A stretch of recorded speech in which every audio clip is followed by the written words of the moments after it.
கொடநாடு கொள்ளை வழக்கு வருகிற ஏப்ரல் 24ஆம் தேதி ஒத்திவைக்கப்பட்டுள்ளது.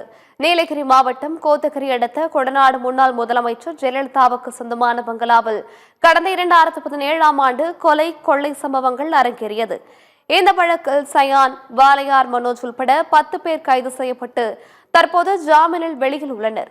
இந்த வழக்கை சிபிசிஐடி விசாரித்து வரும் நிலையில் உதகை அமர்வு நீதிமன்றத்தில் வழக்கு நடைபெற்று வருகிறது.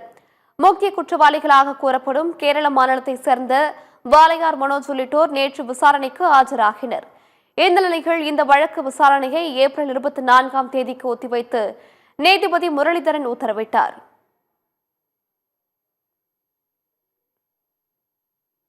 இந்த வழக்கில் செய்யும் அதிகாரிகள் ஆஜரானார்கள். நீதிபதி அவர்கள் இந்த வழக்கின் தன்மை குறித்து கேட்டறிந்தார். இந்த வழக்கில் மொத்தம் இதுவரை எத்தனை சாட்சியர் விசாரணை செய்துள்ளீர்கள் என்று கேட்டார். அதற்கு 269 சாட்சியர் விசாரணை செய்துள்ளார்கள் என்றும், எதற்காக இன்னும் இந்த வழக்கு நிலுவையில் உள்ளது என்றும் கேட்டார்.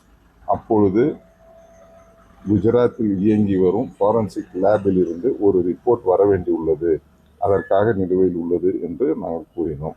எனவே இந்த வழக்கை வருகின்ற ஏப்ரல் மாதம் 24ஆம் தேதி ஒத்திவைத்து கூறியுள்ளார்.